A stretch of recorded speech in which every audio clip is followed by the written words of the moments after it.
ہے کہ ہم نے پچھلی بار کون سی کتاب کے بارے میں سیکھا تھا؟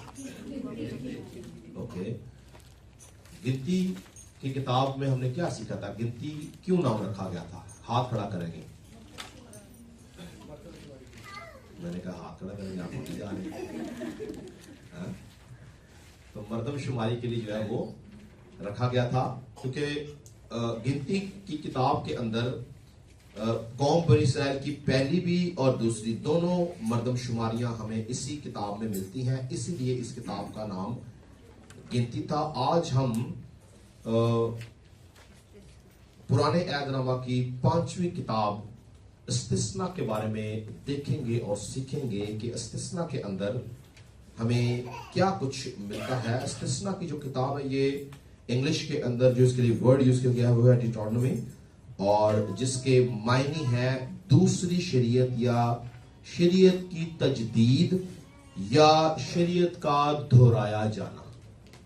ٹھیک ہے، تو ڈیٹرونومی یا استثنا کے معنی ہے دوسری شریعت یا شریعت کا دہرایا جانا یا شریعت کی تجدید. ٹھیک ہے، تو کیوں یہ نام رکھا گیا؟ کیونکہ یہ جو 5ویں کتاب ہے اس کے اندر ہمیں پہلی 3 کتابوں کا خلاصہ ملتا ہے، یعنی سمری ہے. پہلی 3 کتابوں کی سمری ہے. کون کون سی کتاب کی جی؟ پیدائش، خروج اور اعبار کے اندر جو کچھ ہمیں نظر آتا ہے اس کا سارا کچھ اس کو سمرائز کر کے یا اس کا جو خلاصہ ہے وہ ہمیں استثنا میں بتایا گیا ہے کہ ان 3 کتابوں میں کیا ہوا اور اس کی وجہ کیا تھی، کیوں بتایا گیا. سوال یہ ہے کیوں بتایا گیا؟ جو باتیں بتا دی گئی پہلے ان کو موسیٰ نے کیوں ریپیٹ کیا؟ یہ اہم وجہ ہے، خاص وجہ ہے کہ موسیٰ نے یہ باتیں اس لیے ریپیٹ کی یا موسیٰ نے یہ باتیں اس لیے دہرائیں کیونکہ ان 40 سالوں میں جو سفر انہوں نے بیابان کے اندر گزارا تھا، وہ جو نسل ملک مصر سے نکلی تھی وہ نافرمان نسل تھی. اور بائبل مقدس کے مطابق ہم نے پچھلی دفعہ پڑھا کہ خدا نے اس ساری نسل کو بیابان میں ہلاک کر دیا. ان میں سے کوئی شخص بھی زندہ نہ رہا سوائے 2 لوگوں کے. کون کون تھا جی؟ وہ جوشوا اور کالب جو تھا، یہ 2 لوگ تھے جو صرف زندہ رہے، اور یہی 2 لوگ وعدہ کی سرزمین پہ گئے، یہاں تک کہ مرد خدا موسیٰ جس کی معرفت خدا نے مصریوں کے اندر سے قوم بنی اسرائیل کو نکالا تھا، وہ بھی اس کتاب میں ہمیں اس کی وفات، اس کی موت نظر آتی ہے. وہ بھی وعدہ کی سرزمین تک نہیں جا سکا. تو یہ جو استثنا کی کتاب لکھنے کا مقصد موسیٰ کا یہ تھا کہ وہ جو کچھ 40 سالوں میں ہوا ہے جس کو وہ نسل نہیں جانتی تھی جو 40 سالوں میں پیدا ہوئی تھی، تو اس نے ان کو بتایا کہ تمہارے آباء و اجداد کے ساتھ کیا کچھ ہوا. اگر ہم اس کو دیکھیں، اس کتاب کا مختصر سا خلاصہ جو میں آپ کو بتانا چاہتا ہوں، اس کے اندر آپ کو 10 احکام کی دہرائی ملتی ہے. اس کے اندر آپ کو موسیٰ کا جانشین یشوع نظر آتا ہے کہ کس طرح یشوع کو اورڈین کیا گیا. اس کے اندر سب قبیلوں کی برکات نظر آتی ہیں. اس کے اندر جو احکامات دیے گئے تھے قربانی کے، کہانت کے، جسمانی قوانین، اخلاقی قوانین، سول لا، ہر ایک چیز کو موسیٰ نے دوبارہ دہرایا تاکہ جو نئی نسل پیدا ہوئی تھی وہ اس بات کو جانے سمجھے کہ ہمارے آباء و اجداد کن وجوہات سے مرے، کن وجوہات سے وہ وعدہ کی سرزمین میں داخل نہیں ہوئے، اور کن وجوہات سے ہم داخل ہو رہے ہیں، اور ہمیں کن باتوں کے اوپر عمل کرنا ہے جس کے وسیلہ سے ہم وعدہ کی سرزمین کے اندر رہ سکیں گے. اس سے پہلے کہ ہم آگے چلیں، یہاں پہ ہم سب کے لیے ایک پیغام ہے، اور وہ پیغام کیا ہے جو پالوس رسول عبرانیوں کی کلیسیا کو کہتا ہے کہ ہمیں آگاہ رہنا ہے، ہمیں محتاط رہنا ہے، ہمیں جاگتے رہنا ہے کہ ایسا نہ ہو کہ پرانے عہد کی کلیسیا کی طرح ہم بھی بیابان میں یعنی ویلڈرنیس میں مار دیے جائیں اور ہم جو ہے اپنی وعدہ کی سرزمین تک نہ پہنچے. تو آج یاد رکھیں کہ ہم بھی بنی اسرائیل قوم کی طرح چھڑائے گئے ہیں ابلیس کے ہاتھ سے. ہم مبارک لوگ ہم یہاں بیٹھ کے یسوع کی پرستش کر رہے ہیں. ہم مبارک لوگ ہم یہاں بیٹھ کے کلام کو سن رہے ہیں. لیکن اگر ہم اپنی زندگی کے کاموں کو جو کہ کلام کے خلاف ختم نہیں کریں گے تو یاد رکھیں کہ پالوس رسول نکالے اس بات کو پڑھ لیتے ہیں ہم. عبرانیوں کا خط 12ویں باب کی پہلی آیت سے پڑھیں ذرا کیا لکھا.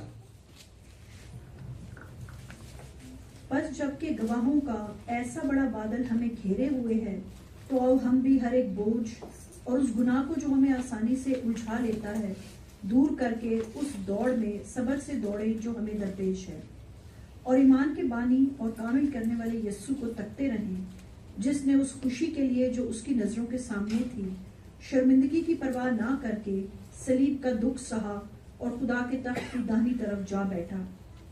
بس اس پر غور کرو جس نے اپنے حق میں برائی کرنے والے گنہگاروں کی اس قدر مخالفت کی، برداشت کی، تاکہ تم بے دل ہو کر ہمت نہ ہارو. تم نے گناہ سے لڑنے میں اب تک ایسا مقابلہ نہیں کیا جس میں خون بہا ہو. ٹھیک ہے جی، تیسرا باب نکالے. تیسرے باب کی پڑھیں جی ذرا 7ویں آیت سے کیا لکھا ہے. بس جس طرح کہ روح القدس فرماتا ہے اگر آج تم اس کی آواز سنو تو اپنے دلوں کو سخت نہ کرو جس طرح غصہ دلانے کے وقت آزمائش کے دن جنگل میں کیا تھا، جہاں تمہارے باپ دادا نے مجھے جانچا اور آزمایا اور 40 برس تک میرے کام دیکھے. اسی لیے میں اس پشت سے ناراض ہوا اور کہا کہ ان کے دل ہمیشہ گمراہ ہوتے رہتے ہیں اور انہوں نے میری راہوں کو نہ پہچانا. چنانچہ میں نے اپنے غضب میں قسم کھائی کہ یہ میرے آرام میں داخل نہ ہونے پائیں گے. چنانچہ میں نے اپنے غضب میں قسم کھائی کہ یہ میرے آرام میں. ہم مبارک لوگ کیوں ہیں کہ خداوند یسوع مسیح کے وسیلہ سے یہ غضب نہیں ہے. ہاللیلویا. ہم غضب کے فرزند نہیں ہیں. تو بھی یاد رکھیں ایسا نہیں ہے کہ ہم گناہ آلودہ زندگی کے ساتھ بادشاہت میں داخل ہوں گے. اس بات کو بھی ذہن میں رکھنا. ہم سے غضب ٹل گیا، ہمارے اوپر غضب نہیں ہے، ہم پر خدا نہیں بھڑک رہا، کیونکہ ہمارے اور خدا کے بیچ میں ایک درمیانی یعنی یسوع مسیح موجود ہے جس کی قربانی نے ہمیں باپ سے ملایا ہے. لیکن پالوس رسول رومیوں کے خط میں بھی اور عبرانیوں میں بھی اور کرنتھیوں کے کچھ حصوں میں بار بار چتاونی دیتا ہے، انتباہ کے طور پر یعنی وارننگ کے طور پر کہتا ہے کہ ہمیں اپنے باپ دادا کی طرح نہیں ہونا. تو اس کا مطلب پتہ کیا ہے کہ جب ہم نجات پا گئے ہیں تو ہم نے اس نجات پہ قائم رہنا ہے. ایمانداری سے آپ سب اپنے دلوں میں سوچیں کہ جب آپ نے نجات پائی تھی تو نجات پاتے وقت آپ نے جو اقرار کیے تھے کیا آپ ہر اس اقرار پہ قائم ہیں؟ سوچیں ذرا، سوچیں اپنے دل کے اندر، کیا آپ اس اقرار پر قائم ہیں جو آپ نے اقرار خدا کے حضور کیا تھا جب آپ نے نجات پائی تھی؟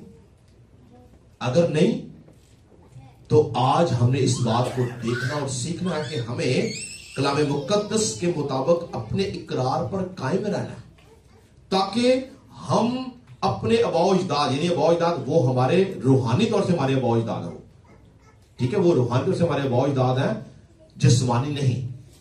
ہم روحانی طور سے باپ ابراہیم کے بچے ہیں اور جب ہم روحانی طور سے باپ ابراہیم کے بچے بنتے ہیں تو روحانی طور سے وہ ہمارے آباء و اجداد ہیں.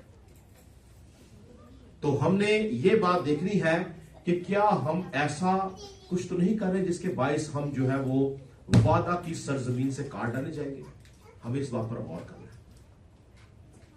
موسیٰ نے یہی بات جو تھی وہ استثنا کی کتاب کے اندر بتانے کی کوشش کی کہ جو کچھ ہمارے آباء و اجداد کرتے ہیں ہمیں وہ نہیں کرنا، بلکہ ہمیں محتاط رہنا ہے، ہمیں آگاہ رہنا ہے اس بات سے کہ ہم کیا کر رہے ہیں تاکہ ہم وعدہ کی سرزمین تک جو ہے وہ پہنچ سکیں. اس کتاب کو 4 حصوں میں تقسیم کیا گیا ہے. اس کی ڈویژن 4 طرح سے ہوئی ہے، لیکن اس کے کل جو ہے وہ 34 ابواب ہیں اور اس کی 959 اس کی ورسز ہیں اور یہ کتاب جو تھی یہ مواب کے ملک میں لکھی گئی، اور لکھنے والا جو تھا وہ موسیٰ ہی تھا، اور یہ ملک کنعان میں داخل ہونے والے تھے، یہ ملک کنعان میں داخل ہونے والے تھے، اور داخل ہونے سے کچھ عرصہ پہلے اس کتاب کو جو ہے وہ لکھا گیا، اور یہ کتاب جب لکھی جا رہی تھی تو یہ مرد خدا موسیٰ کے آخری ایام تھے جب وہ اس کتاب کو لکھ رہا تھا۔ آپ کو یاد ہو، میں نے آپ کو بتایا تھا کہ موسیٰ سے بھی جو غلطی ہوئی تھی، اور وہ غلطی یہ تھی کہ اس نے چٹان کو مارا جس کو خدا نے کہا تھا اس سے بات کرنی ہے۔ اور آپ سوچیں، میں کبھی سوچتا ہوں ہم کبھی کبھی بہت بڑے بڑے گناہ کر کے بھول جاتے ہیں کہ ہم نے گناہ کیا ہے۔ آپ سوچیں موسیٰ سے غلطی ہوئی کیا تھی؟ ہاں، غلطی ہوئی کیا تھی کہ خدا کہتا ہے کہ تم نے چٹان سے بات کرنی ہے، اور اس نے چٹان پہ مارا صرف، اور اس بات کی سزا اس کو کیا ملی کہ وہ ملک کنعان کے اندر داخل نہیں ہو سکا۔ آپ خدا کا لیول چیک کریں کہ وہ کس حد تک اس بات کو مانیٹر کرتا ہے کہ ہم اس کی بات کو کتنا سن رہے ہیں، ہم کتنے فرما بردار ہیں، ہم کتنے تابعدار ہیں، ہم کتنے اس کے حکموں کو بجا لا رہے ہیں۔ سیموئیل نے کیا کہا تھا؟ سیموئیل نے جب ساؤل نے نافرمانی کی تو اس نے بولا کہ حکم ماننا قربانی چڑھانے سے بہتر ہے۔ خداوند ہم سے چاہتا کہ ہم قربانی نہ چڑھائیں، لیکن ہم حکم ضرور مانیں، اور حکم کس بات کا ماننا ہے؟ کلام میں جو کچھ لکھا ہے اس پہ عمل کرنا ہے، جو کچھ خدا نے کہا ہے اس پہ عمل کرنا ہے۔ اور میں اکثر ایک بات کہتا ہوں کہ آج کے زمانے میں بھی اگر آپ ایک پیمانہ چاہتے ہیں نا حکم ماننے کا، کیا پیمانہ ہے؟ تو کبھی سوچا پیمانہ کیا ہے؟ آج بھی ایک ہی پیمانہ ہے، 10 احکام پہ حکم آپ کے پورے ہو جاتے ہیں۔ اگر آپ 10 احکام پڑھ لیں، پہلا حکم کیا تھا؟ تو میرے حضور کسی غیر معبود کو، آج بھی آپ سوچیں کہ آپ کی زندگی میں کوئی اور معبود تو نہیں ہے۔ مجھے افسوس ہے کہ بہت سے مسیحی گھرانوں میں آج بھی جادو، تعویذ اور دھاگے اور بابے اور بہت کچھ ہے۔ درگاہوں پر جانا، چادریں چڑھانا، یہ مسیحیت میں عام بات ہے۔ یہ پہلے حکم کی نافرمانی ہے۔ میں کہتا ہوں آپ چھوڑ دیں نئے عہد نامہ کے جتنے احکامات ہیں، آپ صرف پرانے عہد نامہ کے 10 حکموں کو اپنے سامنے رکھیں اور اس پہ عمل کرنا شروع کریں۔ کیا وہ حکم ہے؟ آئے نکالتے ہیں جو موسیٰ نے بنی اسرائیل قوم کو جو استثناء میں بتائے، ہم اس کو پڑھ لیتے ہیں۔ نکالیں جی ذرا۔ یہ پہلی بار اس نے خروج میں بتائے تھے، اور دوسری بار اس نے یہ استثناء میں بتائے ہیں۔ 5واں باب نکالیں جی ذرا، 5ویں باب کی پڑھیں ذرا، بلکہ پہلے نہیں، پہلی سے زیادہ ہو جائے گا، آپ اس کو پڑھ لیں 7ویں آیت سے پڑھ لیں، بلکہ 6 سے پڑھ لیں۔ تب اس نے کہا، خداوند تیرا خدا جو تجھ کو ملک مصر یعنی غلامی کے گھر سے نکال لایا میں ہوں۔ میرے آگے تو اور معبودوں کو نہ ماننا، تو اپنے لیے کوئی تراشی ہوئی مورت نہ بنانا۔ یہ سنتے جائیں اور اس پہ غور کریں کہ ان میں سے کون سی ایسی بات، کون سا ایسا کام ہے جو ہماری زندگی کا حصہ ہے، آج اس کو ترک کرنا ہے۔ ہاں جی پڑھیں۔ تو اپنے لیے کوئی تراشی ہوئی مورت نہ بنانا، نہ کسی چیز کی صورت بنانا جو اوپر آسمان میں یا نیچے زمین پر یا زمین کے نیچے پانی میں ہے۔ تو ان کے آگے سجدہ نہ کرنا اور نہ ان کی عبادت کرنا، کیونکہ میں خداوند تیرا خدا غیور خدا ہوں، اور جو مجھ سے عداوت رکھتے ہیں ان کی اولاد کو 3 اور 4 پشت تک باپ دادا کی بدکاری کی سزا دیتا ہوں، اور ہزاروں پر جو مجھ سے محبت رکھتے ہیں اور میرے حکموں کو مانتے ہیں رحم کرتا ہوں۔ تو خداوند اپنے خدا کا نام بے فائدہ نہ لینا، کیونکہ خداوند اس کو جو اس کا نام بے فائدہ لیتا ہے بے گناہ نہ ٹھہرائے گا۔ پتہ کیا مطلب ہے اس بات کا؟ تو خدا کا نام بے فائدہ نہ لینا، ہاں، یعنی بعض اوقات ہم مسلسل گناہ کی حالت میں ہوتے ہیں اور ہم جو ہے وہ پریٹینڈ یہ کرتے ہیں کہ ہم خدا کے لوگ ہیں۔ وہ خدا کا نام بے فائدہ لینا ہے، کیونکہ ہمارے دل میں بدی ہے، ہمارے دل میں گناہ ہے، ہمارے دل کے اندر ابلیسی منصوبے ہیں۔ اب جب ہم خدا کا نام لے رہے ہیں وہ بے فائدہ ہے۔ اکثر لوگ آپ نے دیکھا پاکستان کے اندر جب وہ کو تھوڑی سی زیادہ پی لے تو وہ زیادہ گیت گود گاتے ہوتے ہیں۔ کبھی دیکھا آپ نے؟ میں نے ایسے بہت لوگ دیکھے ہیں، وہ جب ڈرنک کر لیتے ہیں تو ان کو زیادہ گیت آتے ہیں، وہ پرستش کرنے کی کوشش کرتے ہیں، وہ خدا کا نام بے فائدہ لینا ہے. وہ کہتا ہے خدا کا نام بے فائدہ لینے کا مطلب ہے کہ میں اس کو کیا نہیں پڑھے گا دوبارہ. تو خداوند اپنے خدا کا نام بے فائدہ نہ لینا، کیونکہ خداوند اس کو جو اس کا نام بے فائدہ لیتا ہے بے گناہ نہ ٹھہرائے. بے گناہ نہ ٹھہرائے گا، سزا ملے گی اس کی. پڑھے آگے کیا لکھا جی؟ تو خداوند اپنے خدا کے حکم کے مطابق سبت کے دن کو یاد کر کے پاک ماننا. سبت کے دن کو یاد کر کے پاک ماننے کا مطلب پتا کیا ہے؟ آج ہمارا سبت کیا ہے جانتے ہیں آپ؟ ہمارا سبت ہمارا مسیح ہے. ہمارا سبت ہمارا مسیح ہے، اور ہمیں مسیح کو ماننا، مسیح کو پوجنا، مسیح کی پرستش کرنا، مسیح کے احکامات پہ چلنا، یہ ہمارا سبت ماننا ہے. یسوع مسیح نے کیا کہا؟ راہ، حق اور زندگی. یعنی اگر ہم اس کی راہوں پہ ہیں، ہماری زندگی میں حق ہوگا اور زندگی بھی ہوگی. آج میں اکثر کہتا ہوں کہ ہمارے لیے ہفتے میں ایک دن 2 گھنٹے کے لیے آنا مشکل ہوتا ہے. بنی اسرائیل قوم جو تھی وہ سبت کے دن 2 گھنٹے نہیں، پورا دن خدا کی حضوری میں رہتی تھی. تو سبت کے دن کو پاک ماننا. آگے 6 دن تک تو محنت کر کے اپنا سارا کام کاج کرنا، لیکن 7واں دن خداوند یعنی تیرے خدا کا سبت ہے. اس میں نہ تو کوئی کام کرے، نہ تیرا بیٹا، نہ تیری بیٹی، نہ تیرا غلام، نہ تیری لونڈی، نہ تیرا بیل، نہ تیرا گدھا، نہ تیرا اور کوئی جانور، اور نہ کوئی مسافر جو تیرے پھاٹکوں کے اندر ہو، تاکہ تیرا غلام اور تیری لونڈی بھی تیری طرح آرام کرے. جتنے کام ہمارے پاس ہماری چھٹی کے دن ہوتے ہیں نا، وہ ویک میں نہیں ہوتے ہیں. یہاں پڑھیے کیا لکھا کہ کوئی کام نہ کیا جائے، نہ تیری لونڈی، نہ تیرا غلام، نہ تیرے مہمان، نہ تیرا جانور تک کو منع کیا گیا تھا کہ وہ کام نہ کرے. خداوند کا دن ہے، اس دن خداوند کو یاد کرنا. اور آج اکثر اوقات جب میری لوگوں سے بات ہوتی ہے، وہ بھائی صاحب ایک چھٹی ہوتی ہے، میں کی کرا بڑے کام لیں. یہ ایک عام بات لوگ کرتے ہیں کہ جی آج چھٹی تھی، بڑے کام چند پینڈنگ میں وہ کام کر رہے ہیں اپنے. تو ہم کیسے خدا کے حضور سے برکت پائیں گے؟ سوچے ذرا. آگے پڑھیں جی. اور یاد رکھنا کہ تو ملک مصر میں غلام تھا، اور وہاں سے خداوند تیرا خدا اپنے زور آور ہاتھ اور بلند بازو سے تجھ کو نکال لایا. اس لیے خداوند تیرے خدا نے تجھ کو سبت کے دن کو ماننے کا حکم دیا. اپنے باپ اور اپنی ماں کی عزت کرنا، جیسا خداوند تیرے خدا نے تجھے حکم دیا ہے، تاکہ تیری عمر دراز ہو، اور جو ملک خداوند تیرا خدا تجھے دیتا ہے اس میں تیرا بھلا ہو. تو خون نہ کرنا، تو زنا نہ کرنا، تو چوری نہ کرنا، تو اپنے پڑوسی کے خلاف جھوٹی گواہی نہ دینا، تو اپنے پڑوسی کی بیوی کا لالچ نہ کرنا، اور نہ اپنے پڑوسی کے گھر یا اس کے کھیت یا غلام یا لونڈی یا بیل یا گدھے یا اس کی کسی اور چیز کا خواہ ہونا.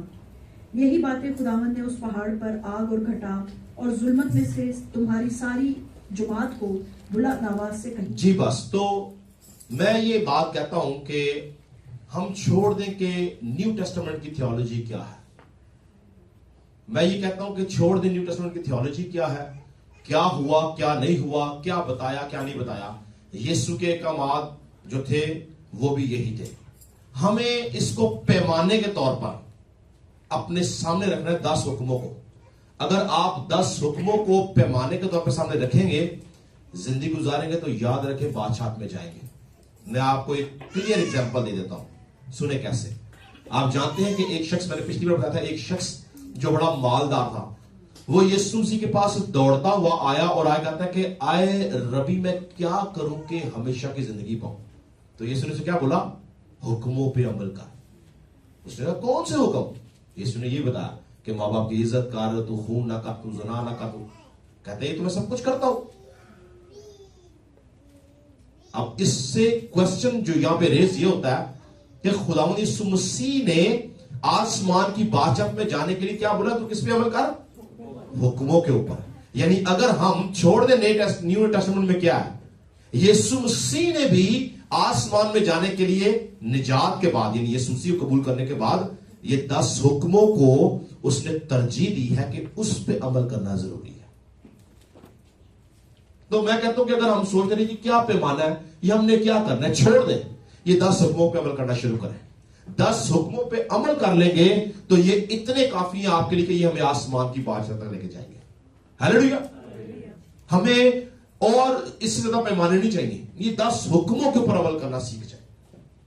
اس کے اندر ہی ہماری زندگی ہے, اس کے اندر ہی جو ہے ہم آسمان کی بادشاہ تک جو ہے وہ جا سکتے ہیں. اسی لیے خدا نے مرد خدا موسیٰ کو, بنی اسرائیل قوم کو اور نئے عہد نامہ میں مسیح خداوند کے وسیلہ سے بچنے والے تمام لوگوں کو انہی حکم, آپ کو پتا خدا نے مسیح نے ایک حکم جو دیا کہ میں تمہیں ایک نیا حکم دیے جاتا ہوں. کیا تھا وہ نیا حکم, کو بتا سکتا مجھے؟ Very good. کیا کہا یسوع نے؟ کہا کہ اگلوں سے کہا گیا تھا, اگلوں سے کہا گیا تھا کہ تو غیر معبودوں کی پرستش نہ کرنا. ٹھیک ہے. اور یسوع مسیح نے اس غیر معبودوں کی پرستش کے ساتھ بولا اسی طرح تم اپنے پڑوسی سے اپنی مانند محبت رکھو. تو ہمیں یاد رکھیں حکموں کو جو ہے وہ مسترد نہیں کرنا. حکم وہی ہے, انہی حکموں کے اوپر ہمیں زندگی گزارنی ہے جو خدا نے موسیٰ کو دیے, موسیٰ نے خروج میں اور استثنا میں ظاہر کیے. انہی پہ زندگی گزارنے کے وسیلہ سے یاد رکھیں کہ ہم آسمان کی بادشاہت پہ جائیں گے. اور پھر میں پریچنگ کی طرف چل پڑتا ہوں. ہمارا جو ٹاپک ہے وہ استثنائی کتاب ہے. ٹھیک ہے جی. تو استثنائی کتاب کے اندر یہ حکموں کو اس نے ریپیٹ کیا اور اس نے بولا کہ اس پہ عمل کرنے کے ساتھ تم وعدہ کی سرزمین پہ قائم رہو گے. اور اس کتاب کو 4 حصوں میں تقسیم کیا گیا ہے. اس کا جو پہلا حصہ ہے, پہلے باب سے 4 باب تک, یہ بنی اسرائیل قوم کے ماضی کا خلاصہ ملتا ہے. دوسرا حصہ جو ہے اس کا وہ 5ویں باب سے 26 باب تک ہے, جس کے اندر شریعت کے احکامات کی تجدید کی گئی ہے. شریعت کے احکامات کی تجدید, مین ان کو تجدید کا مطلب ہے کہ ان کو ریفریش کیا گیا ہے, ان کو بتایا گیا ہے, دہرایا گیا ہے. کس میں؟ 5ویں باب سے 26ویں باب تک. یہ سیکنڈ پارٹ ہے استثناء کا. اور تھرڈ جو اس کا حصہ ہے, یہ تیسرا حصہ کتاب کا جو ہے وہ 27 باب سے 30 باب تک ہے, جس کے اندر برکتیں اور لعنتیں ہیں. یعنی بنی اسرائیل قوم کو لعنتوں کے بارے میں بتایا گیا, کون سا کام کرو گے تو لعنت ملے گی, کون سا کام کرو گے تو برکت ملے گی. اس کو ہم بھی پڑھیں گے آگے جا کے, اور وہ آج بھی وہ چیزیں اس طرح قائم ہیں. اس کے بعد چوتھا اور آخری حصہ جو ہے وہ موسیٰ نے بنی اسرائیل قوم کو نصیحت کی کہ تم نے نئے ملک میں یعنی وعدہ کی سرزمین پہ رہنا کیسے ہے. تو پہلا ایسا کیا تھا جی؟ بنی اسرائیل قوم کے ماضی کا خلاصہ. دوسرا ایسا کیا تھا جی؟ شریعت کے احکامات کی تجدید, یعنی کہ اس کو ریفریش کیا گیا. تیسرا ایسا تھا لعنتیں اور برکتیں. چوتھا ایسا تھا موسیٰ کی نصیحتیں. تو یہ 4 حصوں کے اوپر جو ہے یہ کتاب مشتمل ہے, یہ 34 باب جو ہے. اور اگر ہم آگے چل کے دیکھیں تو خدا نے جب موسیٰ کو یہ شریعت دی, یہ سارے احکامات دیے جو اس نے درج کیے تھے ان کتابوں کے اندر, اس نے موسیٰ نے ایک ہی بات پر زور دیا, یا موسیٰ ایک ہی بات بنی اسرائیل قوم کو بتاتا آیا کہ خدا جو کچھ کہتا ہے اس کو سنو اور مانو, اس کی وجہ سے تمہاری زندگی ہے. اور بنی اسرائیل قوم ہمیشہ اس کو سننے اور ماننے میں خطا کرتی رہی, اسی لیے وہ ہلاک کی گئی. اور پھر جو موسیٰ تھا اس نے 3rd پارٹ کے اندر میرے سے ذرا نکالے, استثناء 27 باب نکالے.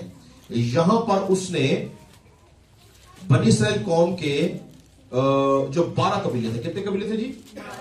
12 قبیلوں کو اس نے ڈیوائیڈ کیا 2 میں. 2 میں ڈیوائیڈ کیا. 27 باب نکالے. 27 باب کی ذرا پڑھیں جی, 11, 12 اور 13 آیت اور 14 بھی پڑھنے ذرا. اور موسیٰ نے اسی دن لوگوں سے تاکید کر کے کہا کہ جب تم یردن پار ہو جاؤ تو کوہ گرزین پر شمعون اور لاوی اور یہودا اور اشکار اور یوسف اور بنیامین کھڑے ہوں اور لوگوں کو برکت سنائیں. جی رک جائیں یہاں پہ. تو یہاں پہ کیا کیا بولا گیا جی؟ شمعون, لاوی, یہودا, اشکار اور یوسف اور بنیامین, یہ 6 لوگوں کا ذکر ہے. یہ 6 قبیلے تھے جو کہ یعقوب کی 2 بیویوں میں سے. کون کون سی بیوی جی؟ لیا اور راحل. یہ 6 بچے جن کا ذکر ہے یہ ان 2 بیویوں میں سے تھے. اور ان کی ذمہ داری کیا لگائی ہے کہ یہ 2 بیویوں کے بچے جو ہیں یہ برکت کا اعلان کریں گے. کس کا؟ برکت کا اعلان. اور اس کے بعد جو دو لونڈیاں تھیں, ایک تھی بلہا اور ایک تھی زلفا. بلہا اور زلفا کے جو 6 بچے تھے ان کا انتخاب کیا کہ وہ لعنت کو اعلان کریں گے. پڑھیں جن کے بچوں کے نام کیا تھے؟ اور روبن اور جد اور عاشر اور زبلون اور دان اور نفتالی کوہ ہبال پر کھڑے ہو کر لعنت سنائیں. اور لاوی بلند آواز سے سب اسرائیلی آدمیوں سے کہیں گے. ہاں جی پڑھے ذرا پڑھیں اس کو, یہ لعنت سنیں. یہ بڑی سننے والی بات ہے. یہ جو میں نے یہ چیپٹر جو لعنتوں کا برکت ہے اس کو ذرا سنیں کہ کن باتوں پہ لعنت کی گئی, کہ اگر یہ باتیں نہیں مانو گے تو تم پہ لعنت ہوگی. اور آج آپ غور کریں اپنی زندگی میں, اگر کوئی ان باتوں میں سے کوئی ایک بات ہے تو اس کا مطلب ہے یہ لعنت کلام کے مطابق ہے. اور پھر آگے ہم دیکھیں گے کون سی باتیں ایسی ہیں جن کو کرنے سے ہم پہ اور ہمارے خاندان پر خدا کی برکت رہتی ہے. پڑھے جی ذرا لعنتوں کو پڑھے ذرا. لعنت اس آدمی پر جو کارگری کی صنعت کی طرح کھودی ہوئی یا ڈھالی ہوئی مورت بنا کر جو خداوند کے نزدیک مکروہ ہے اس کو کسی پوشیدہ جگہ میں نصب کرے. اور سب لوگ جواب دیں اور کہیں آمین. اب یہ کیا ہے؟ یہ بت پرستی کی بات ہے. سمجھ آ رہی ہے؟ لعنت اس پر جو بت پرستی کرے. اس کا آسان ورژن یہ ہے, یہ آسان لفظ یہ ہے کہ جو بت پرستی کرتا ہے, چاہے پھر وہ یسوع مسیح کا بوتی ہے, چاہے پھر وہ مقدسہ مریم کا بوتی ہے, چاہے پھر وہ شمعون کا بوتی ہے, جو کوئی کسی بت کے آگے جھکتا ہے اس پہ لعنت کی گئی ہے. یہ بات ذہن میں رکھیں. ہاں جی پڑھیں آگے. لعنت اس پر جو اپنے باپ یا ماں کو حقیر جانے اور سب لوگ کہیں آمین. اب بہت سے لوگ ایسے ہوتے ہیں, میں نے اپنی زندگی میں ایسے لوگوں کو دیکھا ہے بڑی بری طرح ذلیل و خوار ہوتا ہوا, جنہوں نے اپنے بزرگوں کی عزت نہیں کی. بہت دفعہ کچھ لوگ جوان جب ہوتے ہیں نا تو اپنے ماں باپ کو حقیر جانتے ہیں. تو لکھا ہے لعنت اس پر جو اپنے باپ اور اپنی ماں کو حقیر جانے. حقیر جانے کا مطلب پتا کیا ہے؟ کہ ایک باپ جب بوڑھا ہو گیا, بزرگ ہو گیا, تو آپ اس کی عزت کرنا چھوڑ دیں, اس کے اندر طاقت ختم ہو گئی ہے. آپ اس کی عزت کرنی چھوڑ دیں کہ میں زیادہ طاقتور ہوں, میں جوان ہوں, یا میرے پاس پیسہ ہے. اگر آپ اس کو حقیر جان رہے ہیں تو بائبل اس کے اوپر کہتی ہے اس کے اوپر لعنت ہے. ہاں جی آگے پڑھیں جی. لعنت اس پر جو اپنے پڑوسی کی حد کے نشان کو ہٹائے اور سب لوگ کہیں آمین. جی یہ بات جو ہے یہ زناکاری اور حرام کاری کی بات ہے, کہ جو کوئی شخص جو ہے وہ زناکاری یا حرام کاری میں پڑتا ہے اس کے اوپر لعنت کی گئی ہے. لعنت اس پر جو اندھے کو راستے سے گمراہ کرے اور سب لوگ کہیں آمین. لعنت اس پر جو پردیسی اور یتیم اور بیوہ کے مقدمہ کو بگاڑے اور سب لوگ کہیں آمین. ہاں جی کس کا؟ پردیسی, یتیم اور بیوہ. یہ 3 لوگوں کی دعا بائبل بھی کہتی ہے اور غیر اقوام بھی کہتے ہیں کہ یہ ڈائریکٹ آسمان تک جاتی ہے.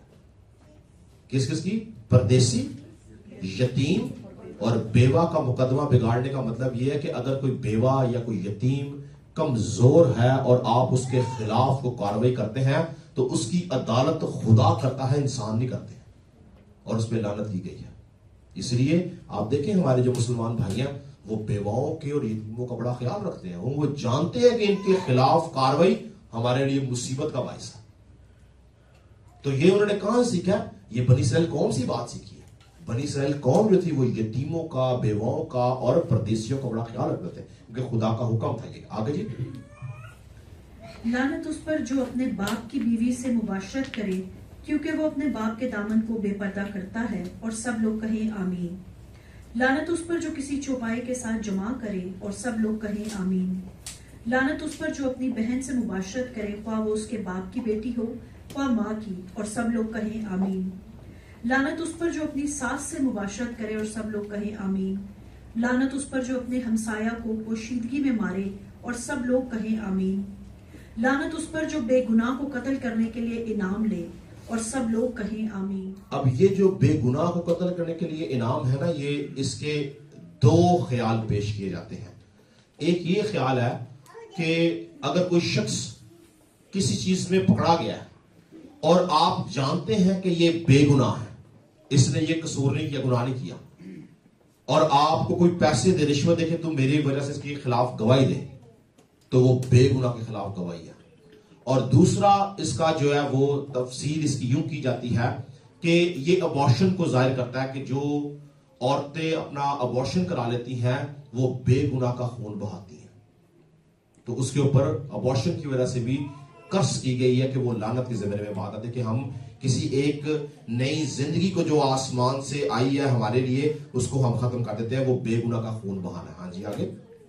لعنت اس پر جو اس شریعت کی باتوں پر عمل کرنے کے لیے ان پر قائم نہ رہے اور سب لوگ کہیں آمین. اب یہ بڑی خاص بات ہے, لعنت اس پر جو اس شریعت کی باتوں پر عمل کرنے کے لیے, یعنی جو کچھ آپ کو پتا ہے.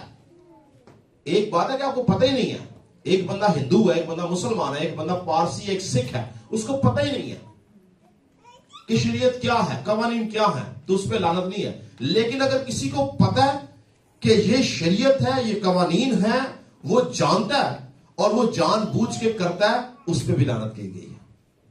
کیسی سخت بات ہے, سوچیں. ہاں آگے بڑھے جی, آج ڈرانے والا میسج ہے. ہاں جی, فرما برداری کی برکتیں. ہاں جی, اب دیکھیں کہ فرما برداری کی برکتیں کیا, پڑھیں جی ذرا.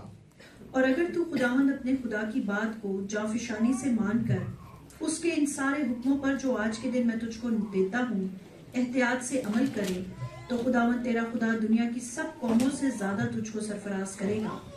اور اگر تو خداوند اپنے خدا کی بات سنے تو یہ سب برکتیں تجھ پر نازل ہوں گی اور تجھ کو ملیں گی. شہر میں بھی تو مبارک ہوگا اور کھیت میں بھی مبارک ہوگا. تیری اولاد اور تیری زمین کی پیداوار اور تیرے چوپایوں کے بچے. رک جائے, اب یہاں پہ کیا لکھا ہے, شہر میں بھی تو مبارک ہوگا اور کھیت میں بھی تو مبارک. یہ آج کے دور میں اس کا کیا مطلب ہے؟ کھیت ہمارے روزگار کو ظاہر کرتا ہے. آپ نے کبھی نوٹ کیا کہ اکثر لوگوں کی جاب میں ہر پرابلم رہتی ہے, وہ جاب میں ان کی سٹیبلٹی نہیں ہوتی یا کاروبار میں سٹیبلٹی نہیں ہوتی. بہت سارے لوگ ایسے ہیں, تو اصل میں ان کو پتہ نہیں ہوتا کہ وہ انڈر کرس ہے. کہنے کہ تو کھیت میں بھی مبارک ہوگا اور شہر میں بھی مبارک ہوگا. تو کھیت جو ہے, آج کے زمانے میں ہم کھیتی باڑی تو نہیں کرتے ہیں, آج یہ ہمارے پہ کیسے یہ امپلیمنٹ ہوتی ہے چیز کہ اگر ہم خدا کے کلام کی تابعداری میں نہیں چلتے تو ہماری جاب یا ہمارے بزنس کے اندر سٹیبلٹی نہیں ہوگی, ہم انڈر کرس ہوں گے اگر ہم کلام کی فرما برداری میں نہیں چلیں گے. پر اگر ہم کلام کی فرما برداری میں چلیں گے تو لکھا کہ تو کھیت میں بھی مبارک ہوگا, یعنی ہماری آفس میں رسپیکٹ ہوگی, ہمارے بزنس میں رسپیکٹ ہوگی, پراسپیرٹی ہوگی, اور ہم شہر یعنی گھر میں بھی ہم بابرکت ہوں گے. پریز گاڈ. ہاں جی آگے پڑھیں جی. تیری اولاد اور تیری زمین کی پیداوار اور تیرے چوپایوں کے بچے یعنی گائے بیل کی بڑھتی اور تیری بھیڑ بکریوں کے بچے مبارک ہوں گے. تیرا ٹوکرا اور تیری کٹوتی دونوں مبارک ہوں گے, اور تو اندر آتے وقت مبارک ہوگا اور باہر جاتے وقت بھی مبارک ہوگا. خداوند تیرے دشمنوں کو جو تجھ پر حملہ کریں تیرے روبرو شکست دلائے گا. وہ تیرے مقابلہ کو تو ایک ہی راستہ سے آئیں گے پر 7 راستوں سے ہو کر تیرے آگے سے بھاگیں گے. 15ویں آیت پڑھ لیجیے ذرا. لیکن اگر تو ایسا نہ کرے کہ خداوند اپنے خدا کی بات سن کر اس کے سب احکام اور آئین پر جو آج کے دن میں تجھ کو دیتا ہوں احتیاط سے عمل کرے تو یہ سب لعنتیں تجھ پر نازل ہوں گی اور 20 آیت پڑھیں. گی. خداوند ان سب کاموں میں جن کو تو ہاتھ لگائے لعنت اور اضطراب اور پھٹکار کو تجھ پر نازل کرے گا جب تک کہ تو ہلاک ہو کر جلد نیست و نابود نہ ہو جائے. یہ تیری ان بدعمالیوں کے سبب سے ہوگا جن کو کرنے کی وجہ سے تو مجھ کو چھوڑ دے گا. خداوند ایسا کرے گا کہ وبا تجھ سے لپٹی رہے گی جب تک کہ وہ تجھ کو اس ملک سے جس پر قبضہ کرنے کو تو وہاں جا رہا ہے فنا نہ کر دے. خداوند تجھ کو تبدک اور بخار اور سوزش اور شدید حرارت اور تلوار اور باد سموم اور گروئی سے مارے گا, اور یہ تیرے پیچھے پڑے رہیں گے جب تک کہ تو فنا نہ ہو جائے. 27 آیت پڑھیں. خداوند تجھ کو مصر کے پھوڑوں اور بواسیر اور کھجلی اور خارش میں ایسا مبتلا کرے گا کہ تو کبھی اچھا بھی نہیں ہونے کا. خداوند تجھ کو جنون اور نابینائی اور دل کی گھبراہٹ میں بھی مبتلا کر دے گا, اور جیسے اندھا اندھیرے میں ٹٹولتا ہے ویسے ہی تو دوپہر دن کو ٹٹولتا پھرے گا, اور تو اپنے سب دھندوں میں ناکام رہے گا, اور تجھ پر ہمیشہ ظلم ہی ہوگا, اور تو لٹتا ہی رہے گا, اور کوئی نہ ہوگا جو تجھ کو بچائے. بس میری آپ سے ریکویسٹ یہ ہے کہ آپ آج جب گھر جائیں تو آپ 27 اور 28 باب کو پورا پڑھیں اور بائبل سے ان بیماریوں کو، ان لعنتوں کو ہائی لائٹ کریں اور ایک پیج پہ برکتوں کو ہائی لائٹ کریں اور ان کو لکھیں اور دیکھیں کس بیماری میں میں مبتلا ہوں، کس لعنت میں میں مبتلا ہوں، اور اس کی ریزنز بھی لکھی گئی ہیں ساری. ہم نے پڑھا نا، ریزنز لکھی گئی ہیں. بہت دفعہ دیکھیں آپ کو جب ہم بیمار ہوتے ہیں تو ہم گھر میں کبھی کبھی اپنے ٹوٹکے کرتے ہیں. ہاں، بڑی دھیان سے بات سنیے گا. لیکن کبھی کبھی ٹوٹکے کام نہیں آتے. ہمیں by the and of the day ہمیں ڈاکٹر کے پاس جانا ہی پڑتا. ایسے ہی ہے نا کہ ہمیں آرام نہیں آ رہا. کبھی کبھی ٹوٹکوں سے آرام آتا ہے. تو یاد رکھیں بعض اوقات ہم کچھ کام کر کے سمجھتے ہیں یہ چل رہی چیزیں، وہ ہمارے ٹوٹکے ہیں اور ہم ان لعنتوں سے باہر نہیں نکلتے، بیماریوں سے باہر نہیں نکلتے. لیکن جیسے آپ کلام کے مطابق وہ کریں گے جس کے وسیلہ سے آپ پہ برکت نازل ہونی ہے، تو آپ امیجیٹ ان بیماریوں سے، ان لعنتوں سے، ان کرسز سے باہر آ جائیں، کیونکہ آپ نے کلام پہ عمل کیا. کیا لکھا ہے؟ جو کوئی کلام پر عمل کرے گا وہ بھلائی کو دیکھے گا. اس کو پڑھیں. اس میں بے شمار بیماریاں ہیں جو آج بے شمار لوگوں میں موجود ہیں اور یہ کرس کا حصہ ہے. اور ہم سم ٹائمز ان باتوں کو بادر نہیں کرتے یہ کیا ہو رہا ہے، لیکن وہ ساری کرسز ہیں. اس لیے آپ کو میں چاہتا ہوں کہ آپ استثنا 27 اور 28، ہم یہاں نہیں پڑھتے، ہمارے پاس ٹائم نہیں ہے. 27 اور 28 دونوں باب گھر جا کے پڑھیں اور اس کے اندر آپ کو بہت انفارمیشن ملے گی کہ کن باتوں سے آپ جو ہے وہ برکت پا سکتے ہیں، کن باتوں سے آپ کے اوپر لعنت ہو سکتی ہے، کون سی باتیں ہماری زندگی میں بیماری کا باعث ہے. اوکے، اس کے بعد ہم دیکھتے ہیں جی، ہم دیکھتے ہیں کہ اسی کتاب کے اندر ہمیں اینڈ کے اندر، اینڈ میں، اچھا اینڈ سے پہلے ہم ایک بات دیکھ رہے ہیں کیونکہ ہمارا فوکس ایک یہ تھا. آپ کو یاد ہوگا کہ میں نے کہا تھا کہ ہم یہ دیکھیں گے کہ ہر ایک کتاب کے اندر یسوع مسیح کہاں ہے. ٹھیک ہے؟ تو استثنا کی کتاب میں یسوع مسیح کہاں ہے؟ کہ اگر آپ استثنا کی کتاب اس کا، اچھا اور ایک ورڈ بتاؤ، اکثر لوگ اس کو استثنا پڑھتے ہیں. یہ ورڈ استثنا نہیں ہے، یہ استثنا ہے، سے ہے، استثنا. استثنا ورڈ نہیں ہے، ٹھیک ہے جی، استثنا ہے یہ. ٹھیک ہے جی، یہ ورڈ کیا ہے؟ یہ استثنا ورڈ ہے. اور استثنا 18-15 نکالے ذرا جلدی سے پڑھ لیں. یہاں پر خداوند یسوع مسیح کی ہمیں پیشن گوئی نظر آتی ہے.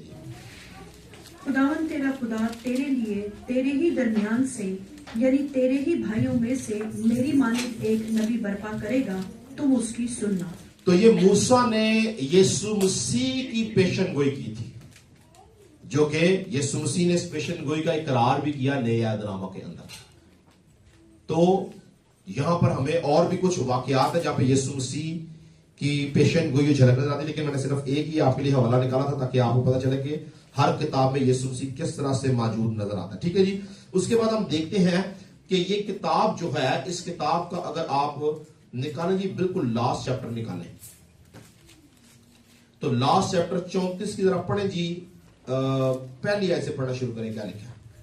اور موسیٰ مواب کے میدانوں سے کوہ نبو کے اوپر پسگا کی چوٹی پر جو یرو کے مقابل ہے چڑھ گیا، اور خداوند نے جلاد کا سارا ملک دان تک، اور نفتالی کا سارا ملک، اور افراہیم اور منسی کا ملک، اور یہودا کا سارا ملک پیچھے سمندر تک، اور جنوب کا ملک، اور وادی یرو جو قرموں کا شہر ہے، اس کی وادی کا میدان سور تک اس کو دکھایا. اور خداوند نے اس سے کہا، یہی وہ ملک ہے جس کی بابت میں نے ابراہیم اور اسحاق اور یعقوب سے قسم کھا کر کہا تھا کہ اسے میں تمہاری نسل کو دوں گا. سو میں نے ایسا کیا کہ تو اسے اپنی آنکھوں سے دیکھ لے، پر تو اس پار وہاں جانے نہ پائے گا. بس اب یہاں پہ ایک بات ذرا غور سے سن لیں.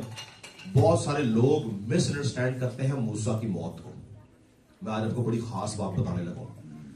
اکثر علماء بھی اس بات کو کہتے ہیں کہ جی موسیٰ خدا کے حضور سے کاٹ ڈالا گیا تھا اپنے گناہ کی وجہ سے. ایسا نہیں ہے. موسیٰ اگر کاٹ ڈالا گیا ہوتا نا تو موسیٰ کبھی بھی یسوع مسیح کو پہاڑ پہ نظر نہ آتا. جب یسوع مسیح پہاڑ پہ گیا تو ایلیا اور موسیٰ یسوع مسیح کو ملنے آئے ہیں. ہاں، یہ موسیٰ سے خطا ضرور ہوئی، اس سے غلطی ضرور ہوئی، اور اس غلطی کی سزا کیا ملی کہ وہ ملک لیکن خدا نے اس کو آنکھوں سے دکھا دیا وہ سب کچھ دیکھ لے. اس کا مطلب پتا کیا تھا؟ کہ اس نے اپنی آنکھوں سے اس برکت کو دیکھ لیا لیکن وہ وہاں پہ جا نہیں سکا. کیوں؟ کیونکہ خدا نے اصل میں اس کو زمینی برکت سے نکال کے آسمانی برکت میں داخل کر دیا. پریز گاڈ. تو اکثر لوگ یہ بات مس انڈرسٹینڈ کرتے ہیں کہ موسیٰ نے گناہ کیا اور وہ ایسا نہیں ہے. یہ دیکھیں خدا نے اس کو پریولیج دیا کہ جا اوپر آ پہاڑ پہ, اور خدا نے اس کو سارا وہ منظر دکھا دیا. اس نے اپنی آنکھوں سے دیکھ لیا کہ ہم نے یہاں پہ جا کے بسنا ہے. لیکن چونکہ خدا قاعدے قانون کا خدا ہے, وہ اپنے قوانین سے اپنے احکامات سے نہیں ہٹتا. اس نے موسیٰ کو سزا بھی دی لیکن اس کی آنکھوں سے اس کو دکھا بھی دیا کہ دیکھ لے یہ ہے. اس کا مطلب یہ اس بات کو ظاہر کرتا ہے کہ موسیٰ خدا کے منصوبے میں تھا اور خدا کے منصوبے کے مطابق وہ وعدہ کی سرزمین میں جسمانی طور سے نہیں گیا لیکن روحانی وعدہ کی سرزمین میں وہ داخل ہو گیا. پریز گاڈ. اس لیے جو تھا خدا نے اس کو یہ بات دکھائی. پڑھیں جی ذرا آگے تھوڑا سا اور. پس خداوند کے بندہ موسیٰ نے خداوند کے کہے کے موافق وہی مواب کے ملک میں وفات پائی اور اس نے اسے مواب کی ایک وادی میں بیت فغور کے مقابل دفن کیا, پر آج تک کسی آدمی کو اس کی قبر معلوم نہیں. تو یہ بھی ایک بہت بڑی بات ہے کہ خدا نے موسیٰ کی قبر کیوں کسی کو جاننے نہیں دی, کیونکہ قوم بنی اسرائیل جو تھی وہ ایک بت پرست قوم تھی. خدا جانتا تھا کہ اگر بنی اسرائیل قوم کو اس کی قبر کا پتہ چل گیا تو وہاں پہ چادریں چڑھنی ہے, وہاں پہ مزار بنے گا. اس لیے وہ مرا, دفن ہوا, لیکن خدا نے اس کی قبر کا کسی کو آج تک نہیں پتا اس کی قبر کہاں پہ ہے. کیوں؟ تاکہ بنی اسرائیل قوم بت پرستی میں نہ چلی جائے. ٹھیک ہے. پھر ایک اور واقعہ. اچھا ہاں, اس بات کو سمجھ لیں کہ یہ جو لاسٹ چیپٹر ہے نا, یہ لاسٹ چیپٹر موسیٰ نے نہیں لکھا.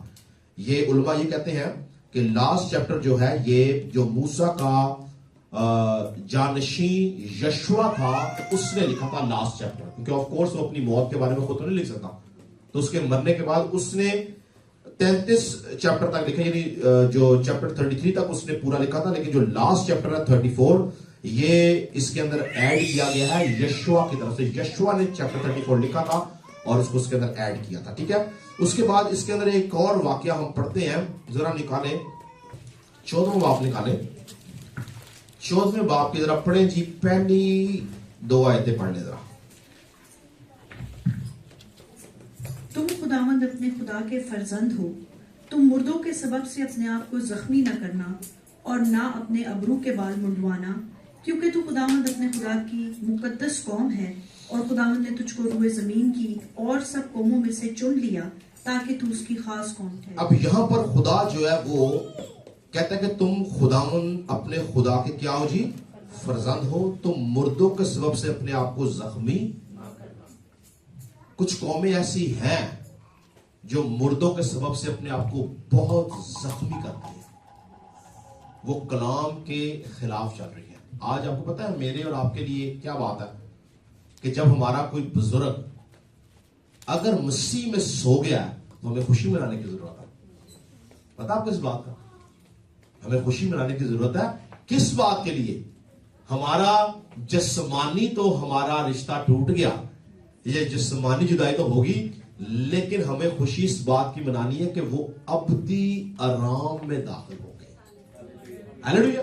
یہ جسم کے اندر رہتا ہوا جتنا مرضی بڑا شخص, جتنا مرضی روحانی شخص ہو, وہ دکھ تکلیف مصیبت میں ہے, کیونکہ یہ جو پلانٹ ارتھ ہے اس کے اوپر لعنت کر دی گئی ہے, زمین پہ لعنت کی گئی ہے. انسان پہ لعنت ہوئی تھی کہ یہ جو بدن ہے یہ خاک ہے اور خاک میں لوٹ جائے گا. اسی لیے آپ دیکھیں جیسے جیسے انسان اپنی عمر میں بڑھتا ہے وہ ویک ہوتا چلا جاتا ہے, لیکن جب ہم ابدی آرام میں داخل ہوتے ہیں نا, ہمیں خوشی اس بات ہی کرنی ہے کہ میرا باپ, میری ماں, میرا شوہر, میری بیوی, میرا بچہ, میرا جو بھی ریلیشن ہے, اگر وہ ایماندار ہے تو وہ باپ کے آرام میں داخل ہو گیا. ہمیں ماتم کر کے اپنے بدن کو زخمی نہیں کرنا, کلیئر لکھا ہوا ہے. یاد رکھیں کہ یہ بات شاید آپ کو کسی وقت میں سمجھ آئے, جو میں نے بات آپ کو بتائی ہے, بٹ سمجھنا بڑا مشکل ہے کہ آپ اپنے پیاروں کے لیے شکر گزاری کریں کہ وہ خدا کے پاس چلے گئے. نارملی تو کیا ہوتا ہے کہ ہم آف کورس آپ کی ماں آپ کا باپ آپ سے جدا تو آپ کہتے ہو یہ میرے ساتھ کیا ہو گیا. لیکن اگر آپ اس کو روحانی عالموں میں دیکھیں تو وہ اچھی جگہ چلے گئے ہیں. داؤد کا کیا لکھا ہے؟ داؤد کا جب بیٹا مار دیا گیا, خدا نے مارا, تو اس نے بولا کہ وہ تو اچھی جگہ چلا گیا, اب وہ میرے پاس نہیں آئے گا بلکہ میں اس کے پاس جاؤں گا. یعنی ہم زمین پہ رہتے ہوئے جتنے مرضی خوشحال ہو, اصل میں ہم دکھ کے اندر ہیں. تو یہاں پر خدا نے انسٹرکشن دی تھی موسیٰ کو کہ بنی اسرائیل قوم کو کیا ہے کہ وہ کسی بھی طور سے جب تمہارا کوئی مردہ ماتم ہو تو ماتم میں اپنے آپ کو زخمی نہ کرو. میں نام نہیں لینا چاہتا, آپ جانتے ہیں میں کسی کی بات کروں جو اپنے آپ کو زخمی کرتے ہیں ماتم کر کر کے, وہ کلام کے خلاف ہے یہ. تو ہمیں شکر گزاری کرنی ہے جب ہمارا کوئی پیارا بزرگ ہمارے پاس سے جدا ہو کہ خداوند ہمارا ایمان ہے کہ وہ اچھی جگہ پہ وہ تیرے پاس ہے. ہاللیلویا. ہمیں اس بات کے اوپر ایمان رکھنا کہ وہ تیرے پاس ہے, وہ اچھی جگہ پہ وہ ابدی آرام میں داخل ہو گیا. تو یہ یاد رکھیں کہ نئے عہد نامہ میں جتنی باتیں آپ دیکھتے ہیں اور سیکھتے ہیں یہ ساری کی ساری جو ہیں یہ خدا نے بنی اسرائیل قوم کو بتا دی, ان کو سکھا دی, ان کو لکھ کے دے دی, تاکہ خدا چاہتا تھا کہ ان کے وسیلہ سے میں اور آپ جو غیر قوم میں سے تھے ہم ان ساری باتوں کو سیکھیں, سمجھیں اور ابراہیم کی برکت میں شامل ہو سکیں. اسی لیے ہمیں ان ساری باتوں کو, یہ سٹڈیز تو بڑی لمبی ہیں لیکن آپ کو پتہ ہمارے پاس وقت نہیں ہے. میں نے ٹارگٹ بنایا کہ میں سال میں پوری بائبل ختم کروں, لیکن میں کوشش کرتا ہوں کہ اس میں جو بھی بنیادی باتیں ہیں ان کو آپ کے سامنے لے کے آؤں تاکہ آپ اس کی وجہ سے برکت پائیں. تو یہ جو کتاب ہے یہ استثنا کی کتاب جو تھی, یہ توریت کی جو آخری کتاب مانی جاتی تھی یہودی بائبل میں بھی اور ہماری بائبل کے اندر بھی جو ہے یہ آخری کتاب مانی جاتی ہے. اس کے بعد جو ہے وہ یشوع کی کتاب شروع ہوتی ہے اور ہم اگلے ہفتے جو ہے وہ یشوع کی کتاب کو دیکھیں گے. لیکن یہاں تک جو تھا خدا نے بنی اسرائیل قوم کے سارے سفر کو موسیٰ کے وسیلہ سے ریکارڈ کرایا, جو کہ سفر انہوں نے ملک مصر سے لے کے ملک کنعان تک کیا اور کس طرح سے ان کی زندگی میں کیا معاملات ہوئے, ان ساری چیزوں کو اس کتابوں کے اندر درج کیا گیا ہے. پریز گاڈ, خدا کو برکت دے.